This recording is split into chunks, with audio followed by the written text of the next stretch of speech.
Hi, everyone. My name is Isaias Hernandez. I am an environmentalist and media creator under the environmental media platform QueerBrownVegan. My work focuses a lot on climate media and literacy and just making education more accessible and cultural for people. Why don't we actually go around and briefly introduce each of our panelists, but also if you all could share the first time experiencing this sense of, being defeated in the job search or feeling like you were stuck in a certain moment of your life and your career. Yeah, I can definitely go first. Hi, everyone. My name is Rickey Murray-Ramos. I work at a ad agency, a marketing and ad agency that's woman-owned and focused on clean energy and sustainability. So we have a lot of clients in the clean energy space. What I basically do is help them tell their stories better and help them find their niche in that market and really maximizing in that. Prior to that, I've worked in energy for the past 10 years. Prior to that, I worked in education. I worked at a high school outside of Austin, Texas. And if I've ever felt burnt out anywhere, but we could definitely talk about that.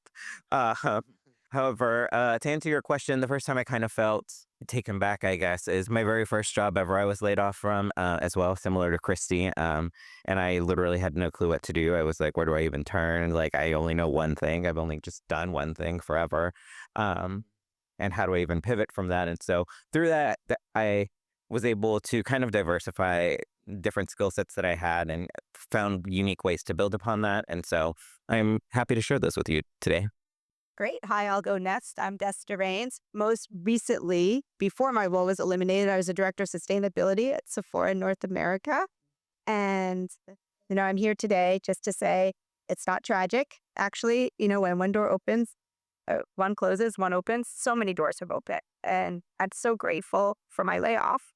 And it wasn't my first corporate layoff. And I think you build muscle over time and you recognize these are not tragedies. Actually, I would even say beyond being laid off, when I think I realized and I had to reflect on myself earlier in my career, I took two jobs back to back and I quit both of them after 6 months each. And I think it gave me a chance to step back and reflect. It's like I wasn't honoring myself, right? I wasn't being true to who I wanted to be. I was looking for money, for over substance. And so, like, with those lessons in mind, it just becomes easier. You kind of build your muscle and learn to like flex on like what's important to you, understand what you want to go after. But certainly it's tough, right? And I wasn't very skilled at my job search either at that time. I was just spinning out resumes left and right. I would say like today I've learned from my experience, and even though I've been unemployed for several months, I've been doing lots of other side gigging, hustling, pro bono work, meeting tons of people. Not everything is monetized, but you can get a lot of paid experience from just being out there. That was lovely.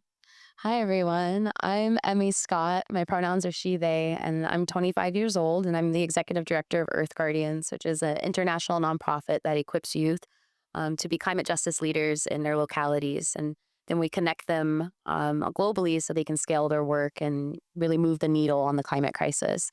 Let's see, my first experience with things, I would say I haven't been laid off from a job just yet as my age, it's kind of like, yeah, maybe one day I'll get that.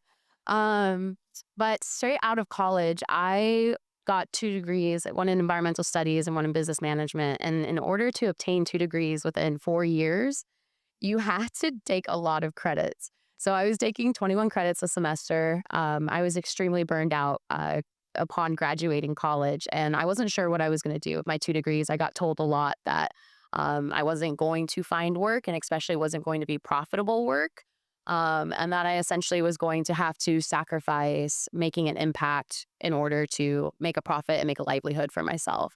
But luckily for me, I was a program participant of Earth Guardians. I was learning leadership development through our cruise program. And I just learned to not take no for an answer. And I stuck to my guns, and Earth Guardians was hiring when I graduated college. So I got hired as the operations director. We were founded in 1992. So I was the youngest executive leadership to be at Earth Guardians. And now I am the executive director after 2 or 3 years. So I tell it, thank you. Thank you so much, you guys. But my story isn't unique. Like, this happens a lot with our Earth Guardian colleagues. And also I the reason why I do what I do now is hoping to make that path that I took a lot more streamlined for other folks in the next generation coming up.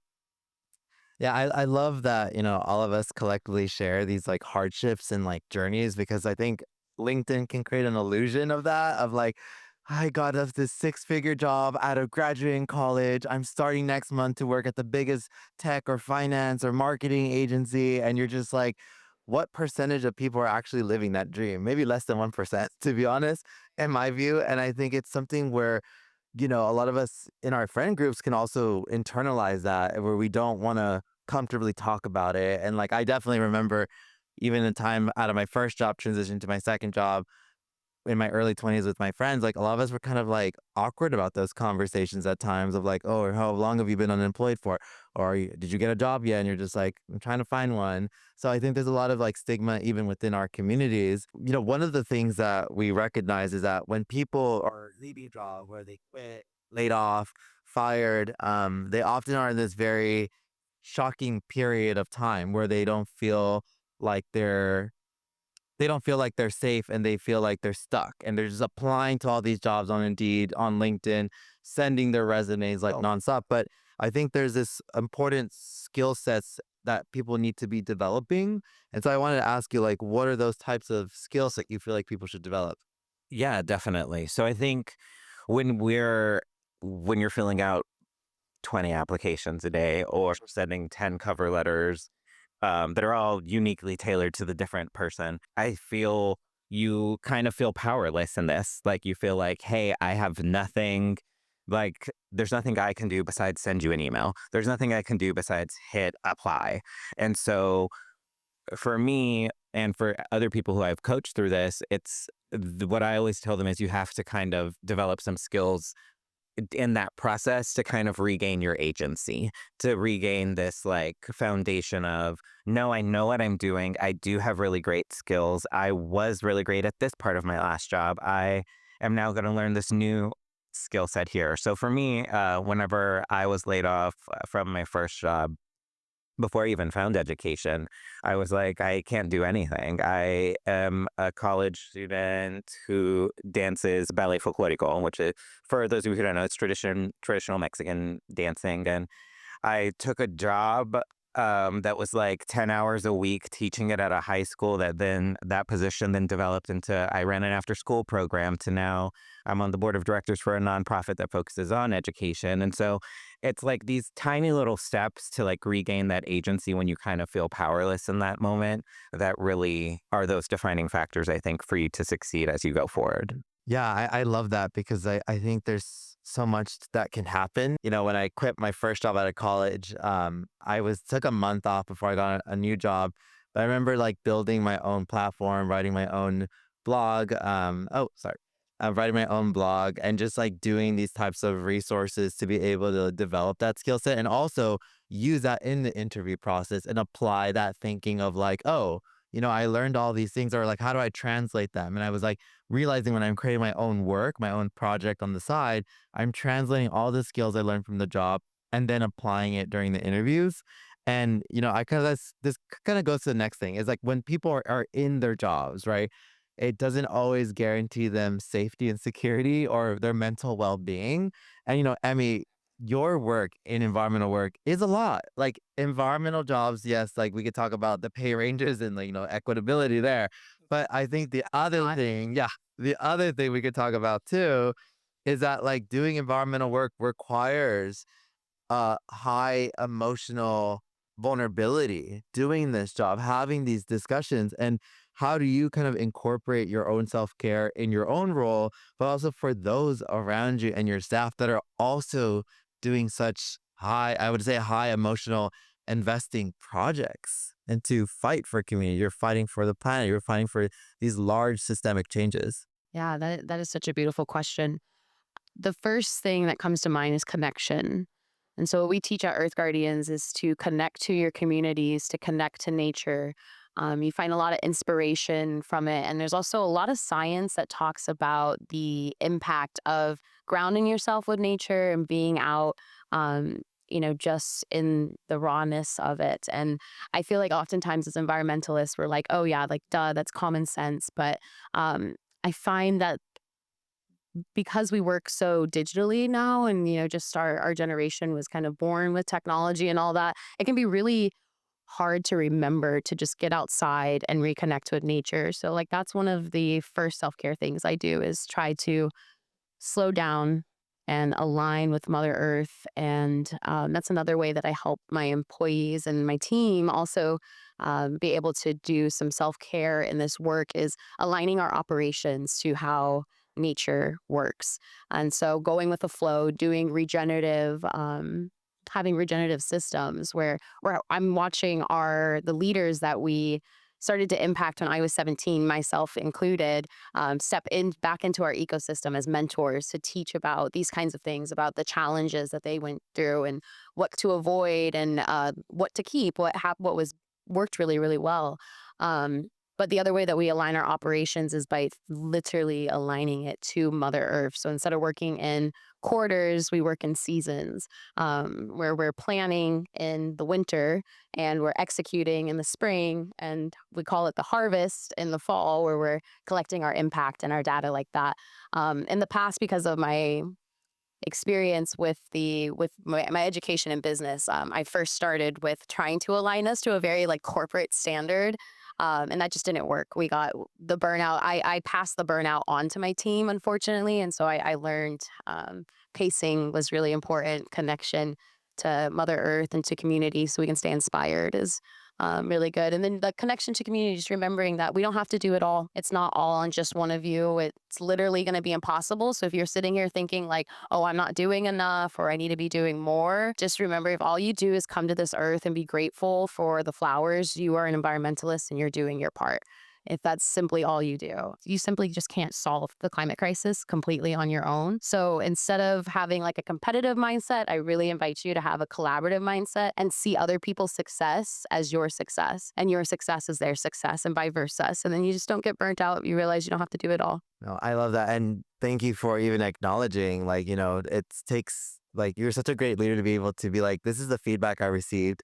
We're going to change this structure. And even like, the fact is like knowing that, acknowledging that I can't always be there for everyone, but I can set systems and resources to remind people to reconnect themselves. Because at the end of the day, I think that our generations today, like social media, really, the algorithm today is I would say very divisive than it was 6 years ago when I was on social media. And I'm just like, it has created this large comparison culture with people now. And I think too, like, this is where we're kind of set to these standards of like, this is what we need to do, or this is what they're doing. And if we're not doing that, we're doing this. And I think with environmental work, remembering that this is a slow progress of taking steps rather than like going from 0 to 100 the next day. All these organizations that have been established for years or even decades didn't start off doing like very massive work within a year. They took that time to build. Thank you for that. And I wanted to kind of transition to like Desta, because you were working at Sephora for many years. And one of the things that I recognized when I was working at my second job at TerraCycle as a manager, from going from an associate, is I didn't really know how to translate those skills going into my third full-time job, because I think the levels of requirements of associate, manager, director change. And I wanted to ask you like how that transition was for you and how you've been applying it, not just in your own personal life, but also in the, consultings that you do, the projects that you work on, and how that process was for you. Yeah, first of all, titles are a strange thing. I'll say that. I've been a manager with managers reporting to me. I've been an associate. I've been a director. And it really depends. I mean, I just want to make this point up front, because some people get very caught up in the title, and just know that the title in every organization means different things. And it does tie to equity and pay. That's the most important thing. So whatever they're calling you in that organization means they have a pay scale that's attached to it. That's maybe what you need to think about. And you need to make sure that it's equitable and fair through the whole process. I guess the second point I'll just jump in since I have a moment is look at the recruiting process and look at how you're treated. And if you're not treated well in the recruiting process, don't expect that to change. They're not treating you well up front, and they're not communicating with you as a candidate. Think about what it's going to look like when you're inside the organization.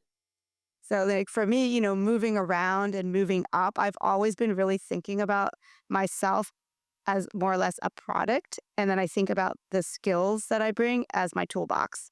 And I'm always trying to grow my skills and my tools in my toolbox. And I'm saying this as someone who's been working for 20 plus years. And so like that's always my goal. I think when I was younger in my career, I thought about it I was much more loyal, I'll be honest, right? I was really like loyal. Like they've hired me and I'm giving them everything I've got because they were so grateful to give me a job. And then, of course, been through some layoffs, all of that. You start to realize, like, wait a second, this is a transactional relationship we have with these organizations. We want to give them our best, but we also want to get something from it, right? We want to learn, we want to grow. I'm a big proponent as a people manager of personal development. It's probably one thing, and everyone who I've had on my teams who's reported to me, they're like the only who even has cared to have this conversation with me. But to me, it's like you're here for a point in time. Like I want to help people to grow because you're not meant to stay in a job in a company or a nonprofit role forever. And I think I've been lucky because I've moved from nonprofit to a for-profit. I've sat on different sides of the table. I've worked in fashion. I've worked in tech. I've worked in beauty retail, right, most recently. So I think, again, like thinking about the skills and the tools you can bring are really, really important. And always think about with a growth mindset, like what, you're here today and focus and do your best in that organization. And just also just say like, speak up. Sometimes it gets me in trouble but you have to, especially because we work in a space where we have to do advocacy. And I used to joke at Sephora, but it was with seriousness that my role was an inside sales role because it really, really was. Like, what was my job? It was to drive Sephora to become a more sustainable organization. It was to bring not just myself. I'm not one person.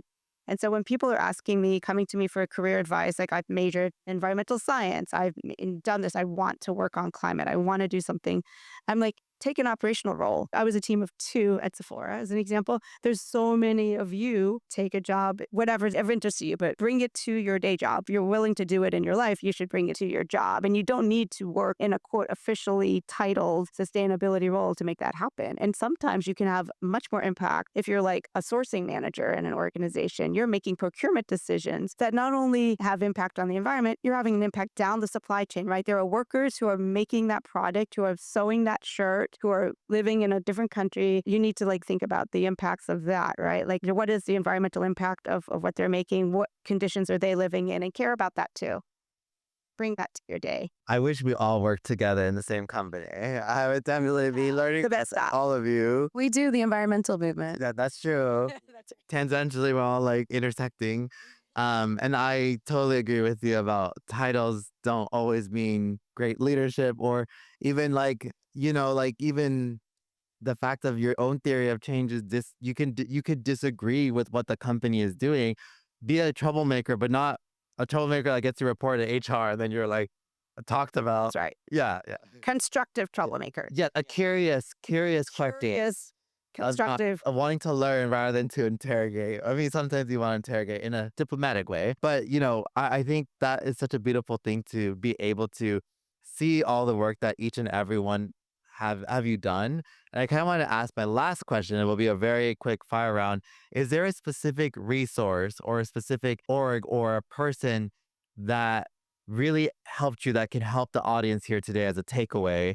I think for me, I would just say that like my mentor, having a mentor that was 20 years older than me in my field really got me to where I'm at today. I'd also say that at my previous job, right before I was here, I talked about this most recently on a psychological safety webinar, but he pretty much mentored me in the sense of, hey, try everything. And if you fail, awesome. I want you to fail across the board. And as a natural perfectionist, I'm like, no, that's not going to ever work for me.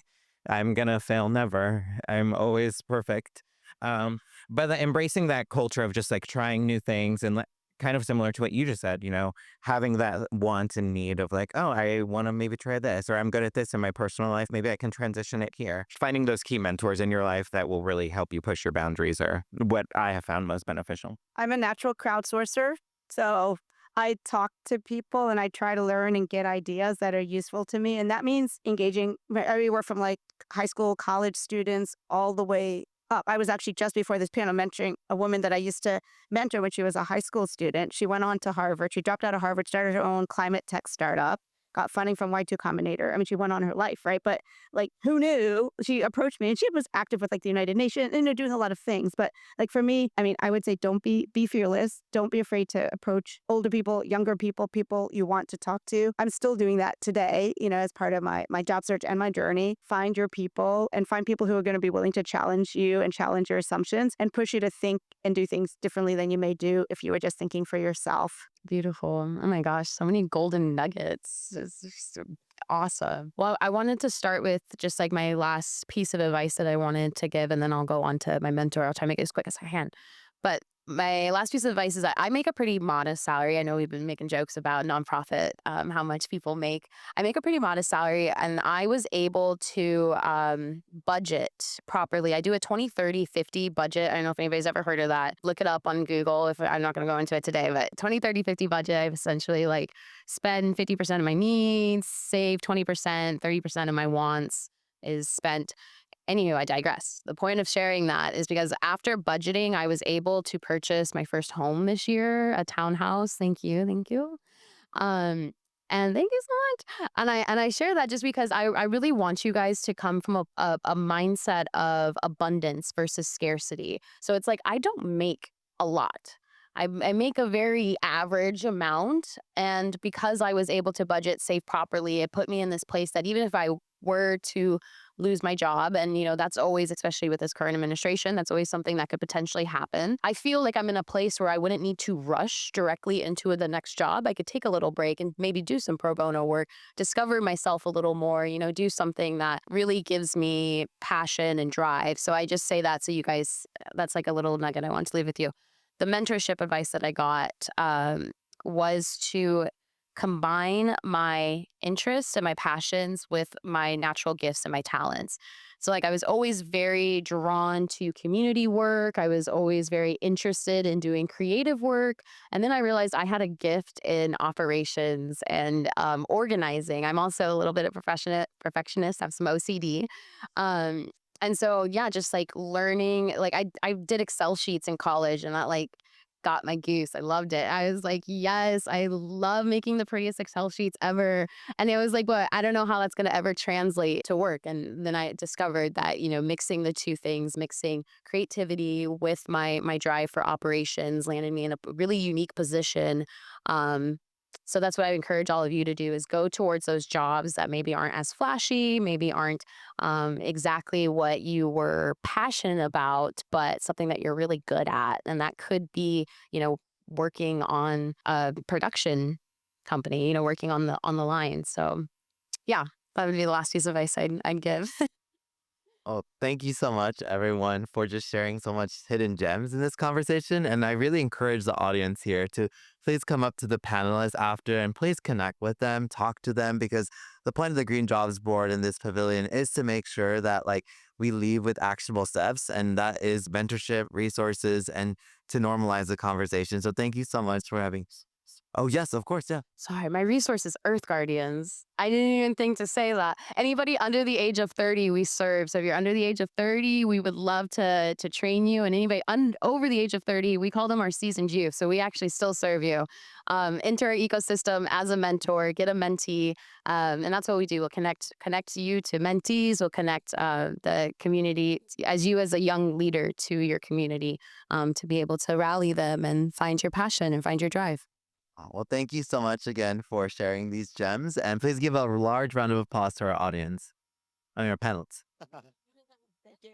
We have time for one question. Is there anyone who would love to ask a question? I'll bring you up the mic. In your experience of being leaders who have navigated like burnout, what would you tell someone where like they are having imposter syndrome, where it's like maybe they've been out of the game? Like we have someone here who said that they have a career gap, like they took a sabbatical or a break. Like how would you recommend communicating that to maybe a future employer or when you're applying? I've seen some people put like sabbatical on their LinkedIn. What are other ways you think that folks can communicate and kind of have those boundaries that like, hey, I needed to take a break, but that doesn't mean I'm like less worthy as a candidate. What are your recommendations? I mean, I'm a big believer in taking breaks. I've taken multiple breaks and it's never derailed me. The longest break I took was like when I was working in Japan and I left. I took over a year to travel and it's never hurt me because you have a story.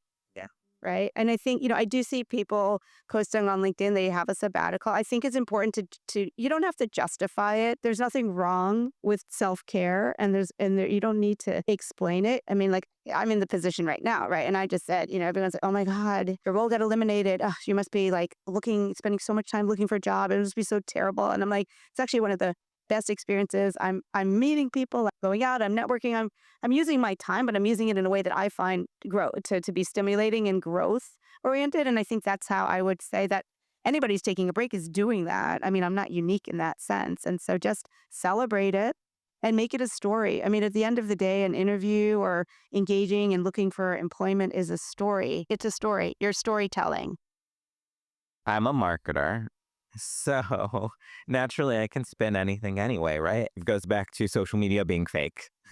But on that aspect of like taking the sabbatical break, I think that in the professional world, wellness is like, we shouldn't talk about it. Like, we shouldn't talk about, oh, we might need a break. Oh, we're feeling anxious about something. Oh, we're feeling overwhelmed by things. And for me, in those moments, I've found using that vulnerability lens of, no, I've actually taken a moment for me. My last, job I didn't maybe have the best experience at, and I needed a moment to reevaluate what I value as a human and what I can bring to an organization. And so I've kind of always approached it from this vulnerability lens, but naturally, again, I'm a marketer. So if we want to rework that for some of you, let me know. And I love that. Yeah, I would just say get creative. Like what these two said is absolutely perfect. So I'd say just get creative about the way that you view yourself and the things that the activities that you're completing on a day-to-day basis. Like you're learning from life. Approach life like a lifelong learner, and then you'll always have something to put on your resume. You'll always have a story to share. And I love the idea of pro bono work too. I've had a mentor tell me, when you want to do something and nobody's paying you to do that thing, do it anyways. Show them that you can do it, and then somebody will eventually pay you to do the thing. Right. I mean, I just signed up to be a substitute teacher at international school because I was like, that'll be a nice stress reliever, hanging out with kids and playing, and like, why not? Right. So just, and again, like, why not? Well, thank you so much again for these like lovely responses. And we're going to actually segue to our next session with Christy. So please give a large round of applause for our panelists again.